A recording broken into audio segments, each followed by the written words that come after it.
하겠습니다. 오예배 공과는 누가복음입니다. 이제 하반기 공과가 시작을 해서 누가복음을 시작하게 되는데 저도 참 좋아요. 누가복음서를 이제 하게 되는데 특별히 누가복음은 사복음서 가운데 가장 객관적인 서술을 했다라고 얘기를 합니다. 객관적 서술, 사실에 입각한 객관적인 서술을 했다라고 하는데 공과에는 제목을 그래서 세례 요한의 출생 이렇게 얘기를 했습니다. 그래서 이제 25절까지 있는 그런 말씀인데 1절부터 4절까지는 서론에 해당해요. 누가복음의 서론에 해당하고 그리고 5절부터 10절까지는 세례 요한의 부모가 어떠한 사람인지 간략하게 소개를 하고 있고 그리고 천사가 나타나가지고 가브리엘 천사죠. 천사가 나타나 지시하는 내용이 17절까지 그리고 그 천사의 약속대로 세례 요한은 잉태하게 되는데 18절에서부터 25절까지 있는 말씀 이렇게 되어 있습니다. 먼저 첫 번째 되지 서론에 해당하는 말씀인데 1절 한번 읽어보세요. 1절 우리 중에 이루어진 사실에 대하여 1절 우리 중에 이루어진 뭐에 대해서? 사실에 대해서 이렇게 누가가 이렇게 1절을 시작을 하고 있는데 제일 중요한 말씀이 이루어진 사실입니다. 사실. 요즘 유행하는 말들 가운데 하나가 팩트죠. 팩트라는 말이 있는데 팩트라는 말이 사실이에요. 누가는 그러니까 가장 있는 그대로 객관적인 서술을 했다. 누가는 직업이 의사였죠. 의사이면서 또한 역사가였어요.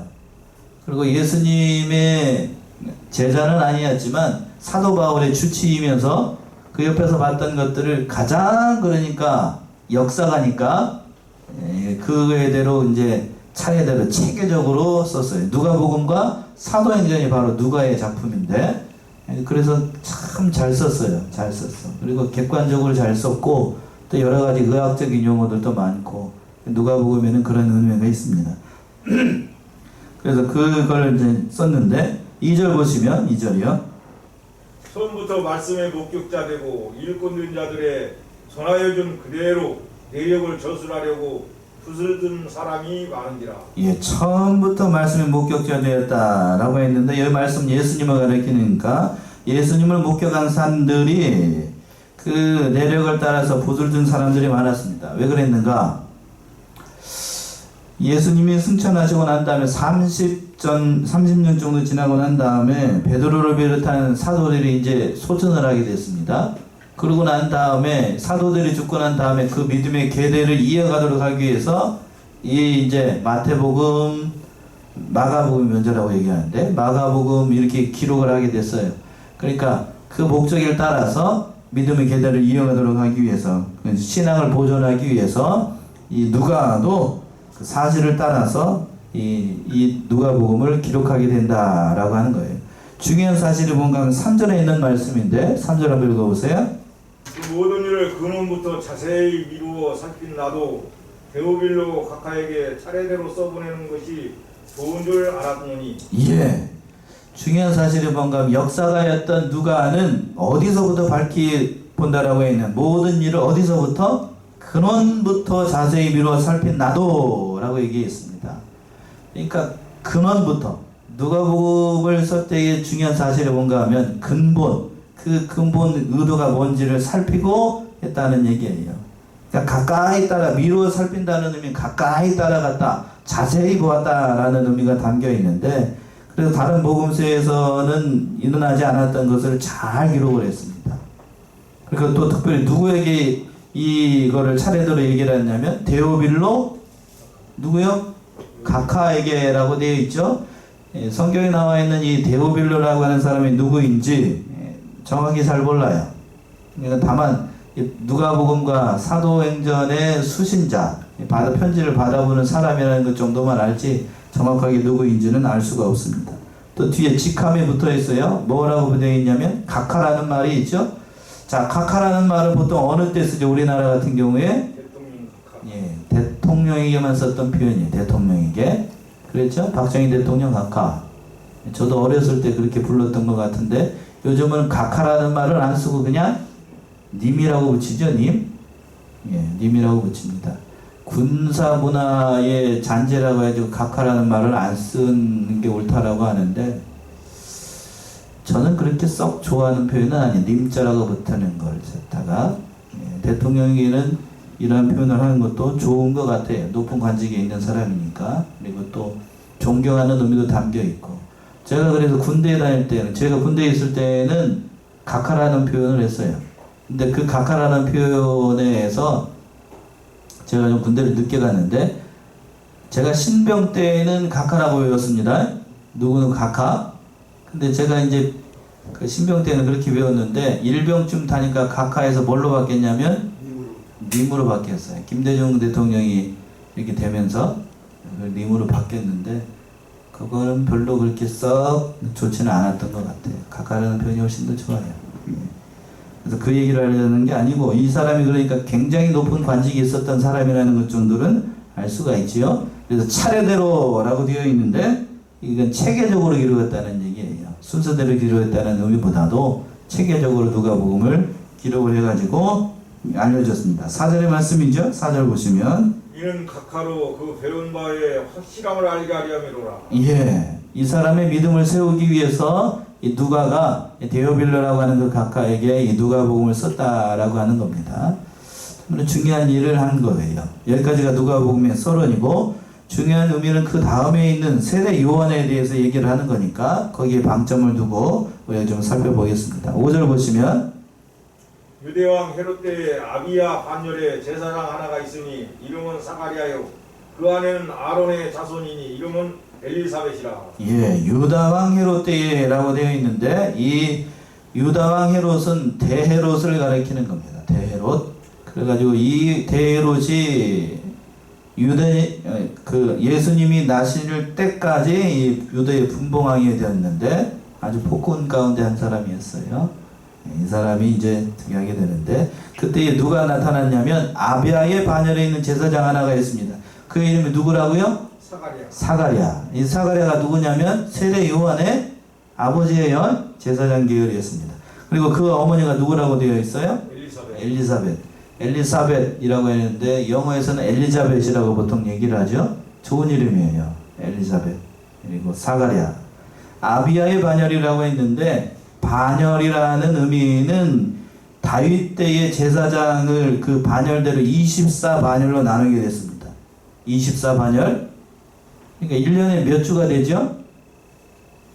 52주예요. 52주. 음력으로 이제 그래서 24반열이니까 1년에 그러면 몇 번을 돌게 되냐면 2번을 돌아요. 2번. 그러니까 6개월에 한 번씩 성전에 들어가 가지고 제사장들이 그 성전에 들어가서 봉사를 하게끔 한 거예요. 그래서 24반열입니다. 24반열. 그러니까 몇 번 돈다고 1년에 2번 이 제사장 역할, 그 성전에서 제사를 봉사할 수 있게끔 한 겁니다. 그래서 아비아의 반열이라고 하는 건데, 반열을 따라서 이렇게 했어요. 역대하로 가보죠. 8장 14절. 역대하 8장 14절 말씀이죠.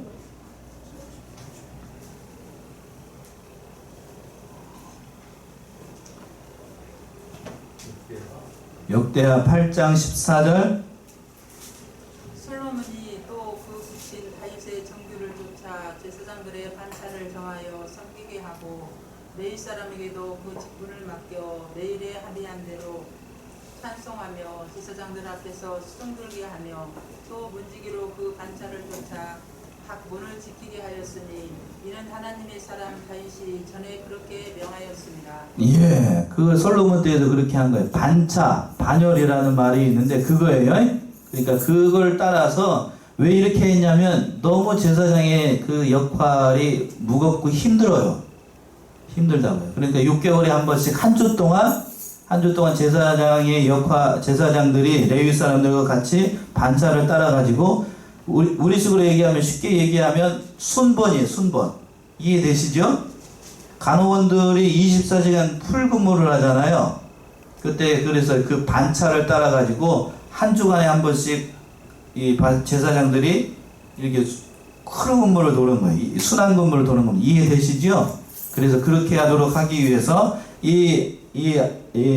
아비아의 반열이라고 하는 것은 24반열 중에 몇 번째 반열이냐면 8번째 반열입니다. 8번째의 반열에 누가 들어있었냐면 바로 세례 요한의 아버지 사가랴가 들어있었던 거예요. 사가랴. 그런데 이 두 사람이 하나님 앞에서 의인이라고 소개를 하고 있어요. 6절의 말씀이죠. 6절 보시면 이 두 사람이 하나님 앞에 의인이니 주의 모든 계명과 규례대로 흠이 없이 행하더라. 예, 이 두 사람이 하나님 앞에 의인이다 라고 했는데 여기서 의인이라는 얘기는 도덕적인 의인을 얘기를 하는 게 아니고 영적인 의미에서 의인, 믿음으로 말미암아 의롭다함을 얻었다는 그 의인이에요. 성경에서 얘기하고 있는 모든 의인은 누구를 믿는 건가 하면 누구를 믿는 걸까요? 오실 구약이니까 오실 그리스도예요. 노아를 의인이라고 했고 또 아브라함을 의인이라고 불렀잖아요. 그 의인이라는 것은 도덕적인 의미에서 의인이 아닙니다. 우리가 생각하는 그런 의인이 아니고 누구를 믿은 것? 오실 그리스도를 내다보고 믿은 거예요. 그래서 의인이라고 하는 것은 그런 거예요. 또 이러한 사람이 또 모든 계명을 지키는 데에서도 흠이 없을 정도로 영적이고 도덕적인 면에서도 참 하나님을 잘 섬겼던 그런 사람이었습니다. 그런데 이 사람에게도 문제가 있었죠. 7절의 말씀이죠. 7절. 엘리사벳이 수태를 보담으로 저희가 무자하고 두 사람의 나이 많더라. 예. 그런데 문제는 그 아내였던 엘리사벳이 아이를 가지지 못했습니다. 그때 당 지금도 그렇습니다만 옛날에 여자가 아이를 갖지 못한다. 부끄러운 일이죠. 부끄러운 일이고 잘못하면 어떻게 되죠? 소방 맞고 쫓겨납니다. 쫓겨나요. 근데 이 사가랴는 아내 엘리사벳을 쫓아내지는 않았고 이렇게 했던 것은 사가랴의 인품이 참 훌륭했다는 것을 알 수 있고 또 여기서 한 가지 우리가 알 수 있는 것은 뭐냐면 두 사람의 나이가 많다라고 이제 성경에서 이걸 소개하는 이유가 뭐냐 하면 하나님의 이적이 이를 통해서 나타난다는 것을 보여주는 거죠. 예, 나타난다는 거예요. 그러니까 아브라함과 사라가 나이 많았는데 아이를 갖지 못했어요. 사라가. 그건 하나님의 능력으로 아이가 나타난다는, 이삭이 그게 나타나는 거고, 또 이 사가랴와 엘리사벳한테 누가 나타나게 되냐면, 누가 잉태하게 되냐면 바로 세례 요한이에요. 목사도 사람인지라 신구약 성경 가운데 존경하는 사람들이 있어요. 사람을 존경하면 안 되지만 제가 가장 신약 가운데 가장 손에 꼽는 사람이 바로 누구냐면 세례 요한이에요. 세례 요한. 참 영적으로나 모든 면에서 충만하고 예수님의 친척이면서 측근에서 예수님을 봤으면서도 모든 면에서 참 충만하였던 세례 요한 보면서 감탄이 나와요. 감탄이. 예. 그래서 8절 9절이요. 8절 9절 어떤 일이 있었는가 하면 마침 사가랴가 그 반열의 차례대로 제사장의 직무를 하나님 앞에 행할세 제사장의 전례를 따라 제비를 뽑아 주의 성소에 들어가 분향하고. 예, 반열의 차례대로라고 했는데 아까 그 반열이 몇 개가 있다고 그랬죠? 24개 반열이 있다라고 했죠? 그래서 24개의 반열이니까 약 6개월에 한 번씩 돌아오게 되는 거예요. 6개월에 한 번. 그 순서대로 한 주 동안 6일 동안이니까 이 6일 동안 그 성전 안에서 봉사하는 일을 했던 겁니다. 그래서 성전에서 봉사를 할 때에도 제사장들이 한 반열에도 제사장들이 몇 명 정도 됐었냐면 약 900에서 1000명 정도 돼요. 전체를 따지게 되면 24반이니까 2만 명이 넘는 제사장들이 있었고 그 반열 안에서도 제사장들이 약 1000명 가까이 있으니까 그 제사장들이 한꺼번에 들어갈 수가 없어요. 한꺼번에 들어갈 수가 없으니까 뭐를 뽑았어요? 제비를 뽑았어요. 제비를 뽑으면 몇 명이 그 안에서 들어가서 봉사를 하게 되냐면 6일 동안 봉사를 할 때에 4번 뽑았는데 4번? 제비를 몇 번 뽑는다고요? 4번 뽑아가지고 4사람이 성소 안에 들어가가지고 일을 하는 거예요. 그러니까 한 반열에 1000명씩 있으니까 거기서 4명이 뽑힐 확률이 많아요, 적어요? 예? 자, 보세요. 자, 1000명이 있는데 거기서 다 한꺼번에 들어가서 봉사를 하는 게 아니고 1000명에 있는 제사장 중에서 4명을 뽑는 거예요. 뽑힐 확률이 적어요, 많아요? 적지요. 100명도 아니고 1000명인데. 그러면 6개월에 한 번씩 돌아오니까 여러분들이 한번 머리가 얼마나 좋은지 한번 계산을 한번 해보죠. 1000명이 넘는 제사장 가운데 6개월에 한 번씩 돌아와요. 물론 한 번 뽑히게 되면 그 일에서 배제가 됩니다만 잘못하게 되면은 평생에 한번 성소 안에서 들어가지 못하고 봉사하지 못하고 제사장 밖에서만 제사장 역할을 해요. 밖에서만 그 레위인들이 저기 하게 되면 그 기도해주고 그 소나 양을 잡아가지고 하는 일도 그 제사장들이 또 감당을 했거든요. 잘못하게 되면 어디 안에 들어오지 못하고 죽는 사람도 있어요. 성소에 들어오지 못하고 죽는 제사장들도 있다 없다? 있다는 얘기예요. 그런데 여러분들은 예수님께서 그 십자가의 구속을 이루셨기 때문에 어디 안에 들어오지요? 성소 안에 들어오는데 성소도 그냥 성소가 아니고 어디 성소? 지성소 안에 들어와요. 우리 여러분들 셔터 누르고 들어올 때 지성소 안으로 들어오는 거예요. 여러분들 그냥 아무 생각 없이 그냥 이렇게 셔터를 막 누르겠지만 여러분들은 옛날 같으면 그 문 앞에 이렇게 딱 닿는 순간 여러분 어떻게 된다고요? 다 죽어요, 죽어. 예수님이 그걸 해주지 않았다라고 하면. 그런데 여기서 제비를 뽑았다라고 하는 그는 그냥 성소도 아니고 지성소가 아니라 성소 안에 들어오는 것도 함부로 들어올 수가 없었어요. 뭐를 뽑아가지고? 제비를 뽑아가지고 몇 개월에 한 번씩? 6개월에 한 번씩 그것도 몇 명만? 4명만 들어갈 수 있었어요. 이게 평생에 못 들어가는 사람들도 있었어요. 그 특권을 누가 누리게 됐다고요? 바로 지금 오늘 본문에 말씀하신 주인공 사가랴가 누리게 된 거예요. 세례요한이 아니고 사가랴. 세례요한의 아버지 사가랴가 그때 뽑힌 거예요. 뽑힌 게 하나님의 은혜였죠. 하나님의 은혜. 사가랴가 그 안에 뽑혀가지고 거기에서 뽑혀가지고 누구를 만나게 되냐면 누구를 만나게 돼요? 뒤에 가서 이제 천사를 만나게 되는 거예요. 천사. 은혜였죠. 은혜. 그러니까 뽑히게 하는 것도 하나님의 은혜였던 거예요. 일평생 그러니까 거기에 들어가지 못하고 죽는 사람들도 많았어요. 근데 여러분은 여기 안에 와가지고 예배 드리면서 지금 이 시간에도 너무 이제 육신이 피곤하니라 졸면서 예배를 드릴 때도 있고 막 이리저리 왔다 갔다 하면서 예배를 드리지만 그때 당시에는 어떻게 한 사람들이 또 있어요? 6개월에 한 번 들어가. 6개월에 한 번. 평생 한 번도 들어가지 못하는 사람들도 있는데 그런 사람들이 있었어요. 그러니까 얼마나 많은 특권인지 기도도 그렇게 하셨는데 우리가 얼마나 많은 특권을 누리고 있는지 너무 많은 특권을 누리고 있으니까 우리가 그 은혜에 망각하고 있는 거죠. 망각하고 있어요. 그러나 옛날로 돌아가게 되면 그 옛날 구약시대로 돌아가게 되면 함부로 들어갈 수가 없었어요. 그리고 지성소 안에는 언제 한번 들어가냐면 1년에 딱 한 번 그것도 제사장 중에서 누구만? 대제사장만 뭐를 들고 그냥 들어가면 죽어요. 뭐를 들고? 피를 들고 제사장이 들어갔어요. 또 가다가 잘못하면 죽으니까 발목에다 뭘 달고? 방울 달고 그렇게 들어갔어요. 근데 여러분은 여기 들어와가지고 죽었다는 사람 한 사람도 없잖아요. 얼마나 우리가 큰 은혜를 누리고 있는지 말로 할 수가 없다고요. 그때 이 제사장이 그 순번을 따라서 이게 한껏 들어갈 때에 밖에 있는 백성들은 그 제사장의 안부와 모든 것들을 위해서 기도했습니다. 그 말씀이 10절이에요. 10절. 10절이요? 모든 백성은 그 분양하는 시간에 밖에서 기도하더니 예. 그때 기도한 거예요. 제사장이 들어가게 되면 괜히 들어간 게 아니에요. 분양하는 것 자체도 하나님 앞에 향불 하나 올리려고 이렇게 들어간 때도 그러니까 밖에서 다른 일반 백성들은 기도했던 겁니다. 무섭죠. 어떤 의미에서 무서운 거예요. 요즘도 이렇게 하도록 하지. 그럼 제가 좀 위험해지죠. 예. 그게 아니고 그렇다는 밖에서 얼마나 이 거룩하게 하나님 앞에 예배를 드렸는가 알게 되는 겁니다. 그때에 이제 사가랴가 딱 들어가가지고 분양하려고 딱 하고 있을 때 누가 짠 하고 나타나는가? 11절 12절이죠. 11절 12절. 주의 사자가 저에게 나타나 양당 우편에 선지라 사가랴가 보고 놀라며 무서워하니. 예. 그때 이제 사가랴가 딱 들어가가지고 향단에다가 이렇게 이 분양하려고 딱 봤더니 그 우편에 누가 섰어요? 천사가 서 있었습니다. 천사가.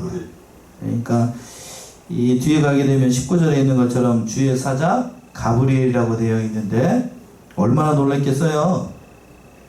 말라기 선지자 이후로 400년 동안 하나님의 계시가 끊어진 상황이었습니다.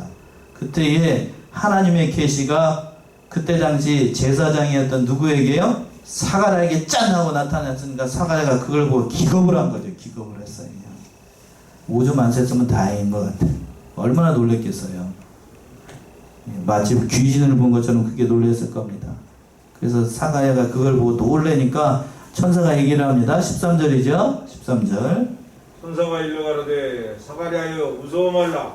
너의 간구함이 들린지라.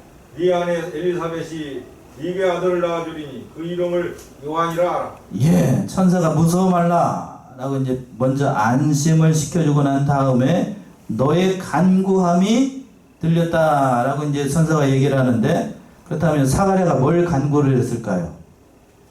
뭘 간구했을까요? 아들 주라고요? 예? 제사장식이나 되는데 그 늙은 나이에 아들 없다고 하나님 앞에 울면서 떼쓰면서 아들 달라고 기도했을까? 설마 그랬겠어요? 설마? 그랬을까요? 그렇다라고 하면 그 제사장 자격 없어요. 그렇죠? 그렇게 기도할 수도 있습니다만, 한 번은 그렇게 살 수 있겠지만 그건 그냥 자기의 육신의 이익을 위해서, 자기 사익을 위해서 제사장 그런 역할을 하는 게 아닙니다. 무슨 기도를 했을까? 이스라엘을 몇 년 동안 그 하나님의 계시가 없었냐면 400년 동안 하나님의 계시가 없었어요. 아마 사가랴는 그걸 기도했을 거예요. 이스라엘 민족 불쌍히 여겨주시고 하나님의 계시가 끊어진 이 민족에게 하나님의 계시를 주시고 이 백성을 불쌍히 여기서 저희를 구원해 주셔서 이렇게 기도했겠지요. 그러니까 하나님께서 그 기도를 들으시고 사가랴에게 누구를 보내요? 가브리엘 천사를 보내게 된 겁니다. 그리고 난 다음에 또 그 아들을 낳게 될 것이라고 얘기를 했는데, 그런데 이름을 누구라고 그랬어요? 요한이라고 했습니다. 그러니까 요한이라는 이름을 이 천사가 지은, 하나님이 지어준 거죠. 하나님이 지어준 거예요. 그래서 요한이라는 이름의 뜻이 뭔가? 여호와는 은혜로우시다 라는 뜻입니다. 여호와는 은혜로우시다. 여호와의 총애라는 말도 있습니다만 그거보다는 여호와는 은혜로우시다. 그러니까 하나님이 얼마나 은혜로우신 분인가를 누구를 통해서 보여주는 거냐? 바로 세례 요한을 통해서 보여주는 거예요. 그래서 요한의 이름 그 아들의 이름 뭐라고 지으라고 했냐면 바로 요한이라고 지은 겁니다. 그래서 지금 저 안에 있는 아들내미의 이름을 요렇게 지으려고 했었어요. 사실은 아는 사람은 그러니까 요한이라고 지는 거예요. 하나님은 은혜로우시다. 얼마나 은혜예요. 대가 끊어져가지고 이스라엘의 그 하나님의 계시가 끊어졌는데 그 아들을 통해서 요한을 통해서 하나님이 얼마나 은혜로우신 분인가를 보여주겠다는 의미가 담겨 있잖아요. 그러니까 요한이라는 이름을 주신 거고 요한이라고 지으라고 했습니다. 그 아들 때문에 기뻐하게 된다는 것인데 14절 말씀이죠. 14절. 너도 기뻐하고 즐거워할 것이요 많은 사람도 그의 나음을 기뻐하리니. 예, 너도 기뻐하고 즐거워하게 될 것이다.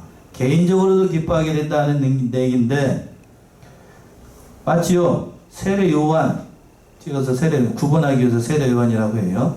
세례 요한이 나는 것을 통해서 바로 자신의 대가 이어지는 것으로 감사한 일이고, 또한 이 세례 요한이 누구의 선구자가 되냐면 예수 그리스도의 선구자로서 오시는 거예요. 그래서 제가 세례 요한을 그래서 좋아해요. 먼저 와가지고 주의 길을 평탄케 하기 위한 그 작업을 바로 누가 하게 되냐면 이 요한이 하는 거예요. 얼마나 대단한 일을 하는 거예요. 자, 밭을 처음에 가는 게 어려워야 아니면 뒤에 가서 가는 게 어려워요? 어떤 게 더 어렵죠? 처음 가는 게 어렵죠? 처음 가는 게 어렵다고. 바로 그 역할을 지금 세례 요한이 했던 겁니다. 세례 요한이 나니까 그 사람이 나는 것을 보고 다른 사람들도 기뻐하게 돼요. 참으로 이스라엘을 하나님께서 사랑하시는구나 하는 사실을 알고 이 모든 그리스도를 영접하는 그 일을 세례 요한을 통해서 이루기 때문에 큰 기쁨이 임하게 될 것이라는 겁니다. 그런데 한 가지 명심해야 될 것이 있다고 했어요. 왜 세례 요한을 제사장 계열에 나게 하셨는가를 본문의 말씀을 통해서 알려주는 말씀이 그건데 15절의 말씀이죠. 15절. 이는 저가 주 앞에 큰 자가 되며 포도주나 소주를 마시지 아니하며 모태로부터 성령의 충만함을 입어.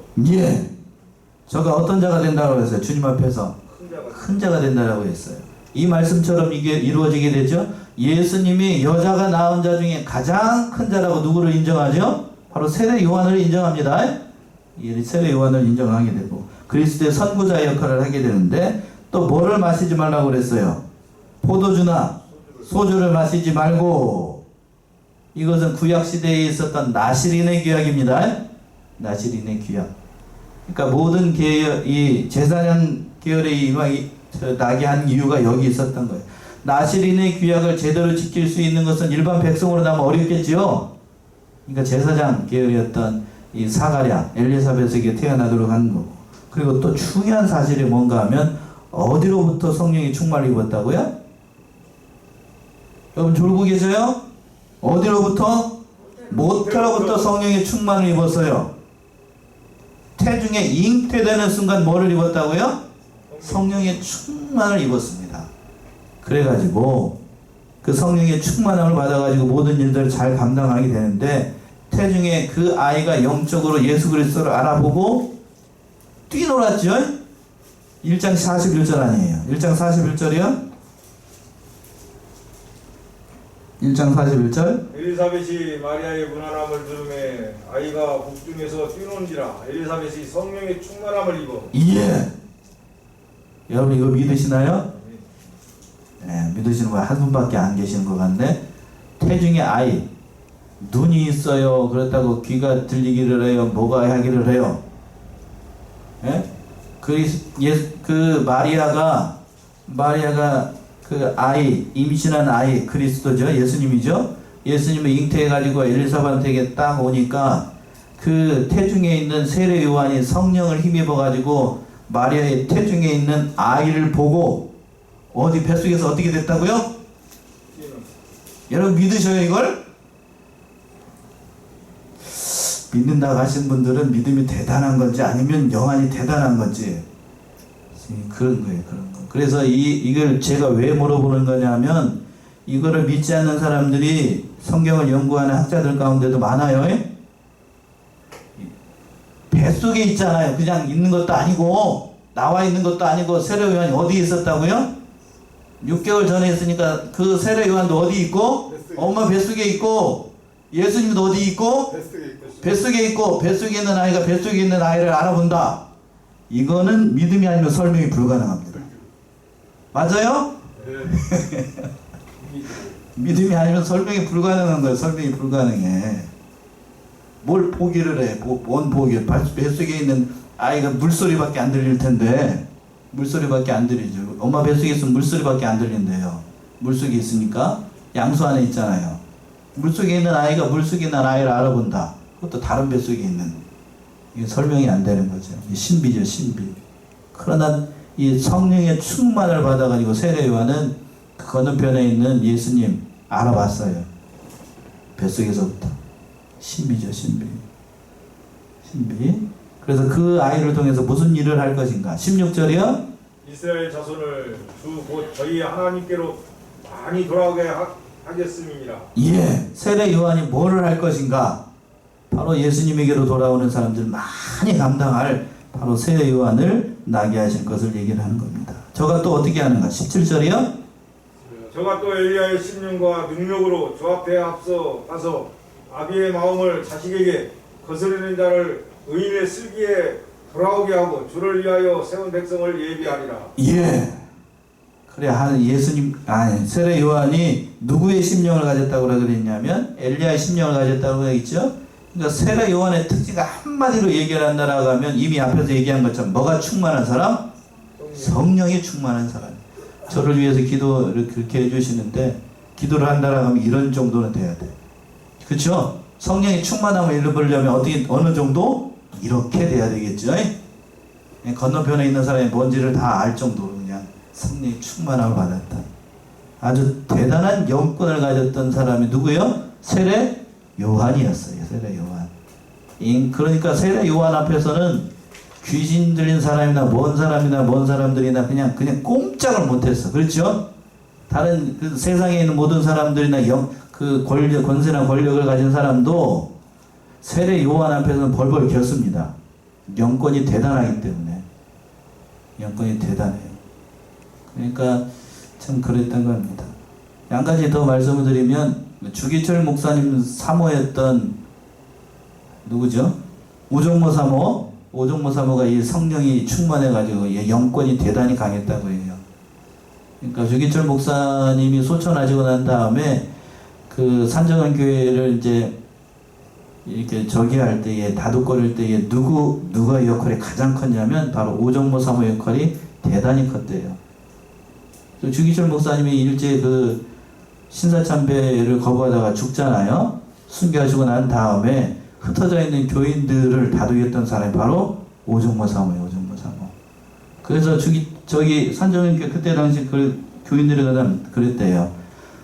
주기철 목사님은 몰라도 누구는 알았다고요? 오종모 사모는 알았다고 할 정도로 그 대단했다고 합니다. 그래서 그 오종모 사모가 한번 가게 되면 귀신 들린 사람도 이미 그 앞에서 알고 있대요. 그리고 찍소리 못하고 가만히 있고 그냥 그 정도로 영권이 대단했다고 하는데 그 뭔 얘기를 하다가 이 얘기를 하노? 세례 요한이 바로 그런 사람이었죠. 이런 믿음의 아들이고 이런 사람이 있다라고 하면 얼마나 감사한 일이겠어요. 자, 그래서 하나님의 말씀대로 이 천사, 자 봅시다. 18절이요. 문제 달라고 18절. 사가랴가 천사에게 이르되 내가 이것을 어떻게 알리오? 내가 늙고 아내도 나이 많으니이다. 예.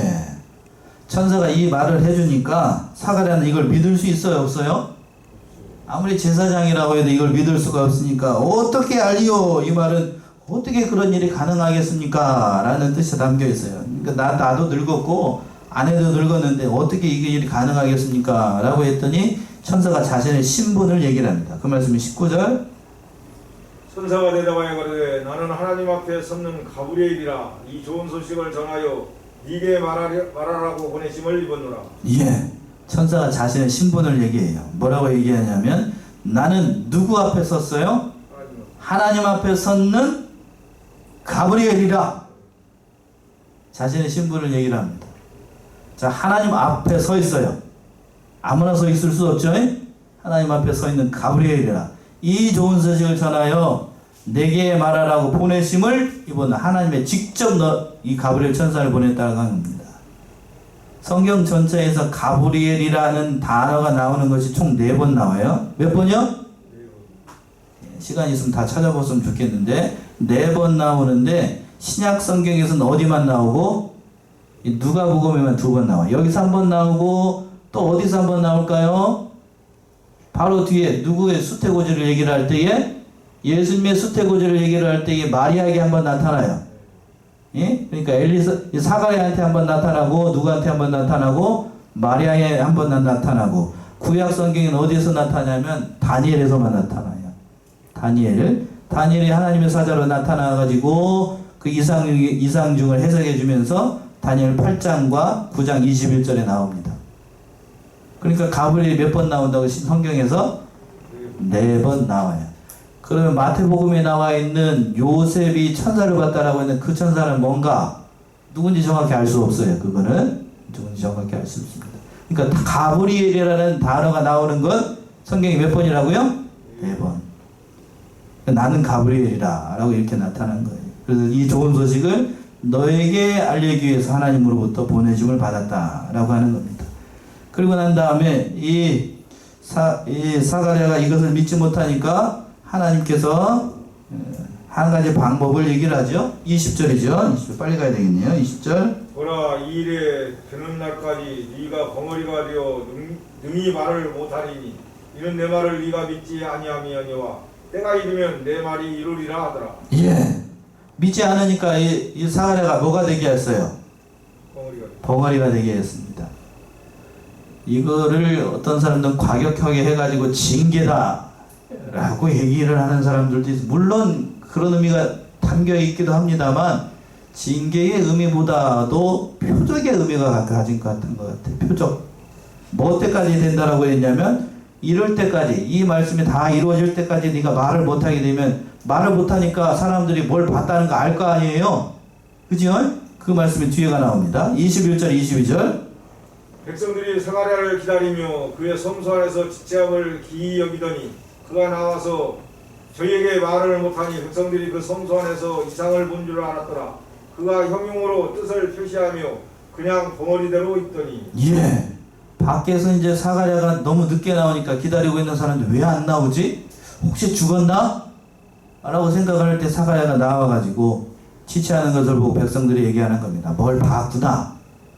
안에서 뭘 봤구나 하고 난 다음에 그가 말은 못하고 이렇게 했겠죠. 뭘 봤느냐 그랬더니 사가랴가 이렇게 했겠죠. 이게 말은 못하고 이렇게 얘기를 한 거니까 다 알게 됐어요.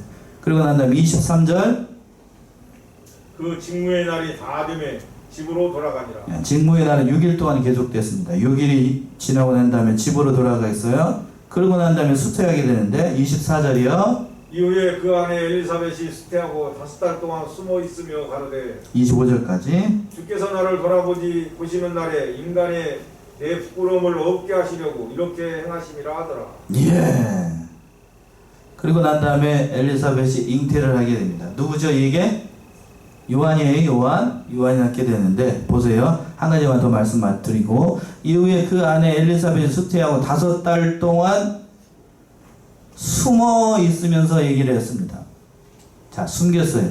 늙은 여기 계신 분들, 자, 여러분들 여기 죄송하지만 저기 집사람도 지금 갱년기가 와가지고 왔다 갔다 하는데, 자, 갱년기가 지나면 의학적으로는 아이를 가질 수 있어요, 없어요? 없습니다. 못 가지요. 가지려고 해도 못 가져요. 그런데 바로 지금 엘리사벳이 수태를 해가지고 몇 달이 지났어요? 5달이 5달이 지났어요. 이걸 숨길 일인가 아니면 동네방네 아니면 다니면서 잔치할 일인가요? 잔치할 일이죠. 숨긴다 잔치한다 왜 갈라졌는데 숨길 일인가요? 알죠. 그래서 잉태하면 예, 잔치할 일이죠. 잔치할 잔치할 일. 일이 엮여서 있어요. 잔치할 일이죠. 쉰덩이를 잉태를 했어요. 50 넘어가지고 아이를 가졌어요. 물론 얼굴이 화끈 가리기는 합니다만, 그러나 이게 요즘 같은 시대 아이가 얼마나 귀한 시절에 아이를 가졌다라고 하면 동네방네 잔치할 일이지 숨길 일 아니라고. 근데 이 엘리사벳은 어떻게 했다고요? 숨겼어요. 왜 숨겼을까요? 부끄러세요.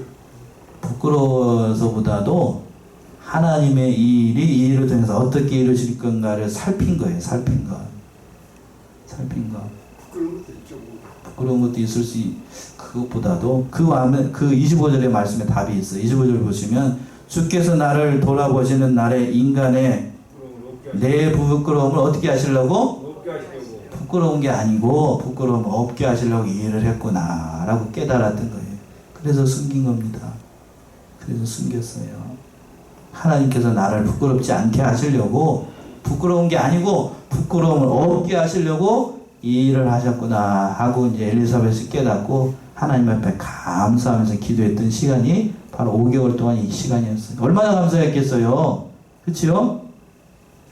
아이를 못 갖는데 자신의 부끄러움 없도록 하기 위해서 하나님께서 일을 하시고 이 아이를 통해서 하나님께서 큰 일을 하시겠구나 하는 것을 깨닫고 엘리사벳이 이렇게 조심스럽게 행동을 했던 거예요.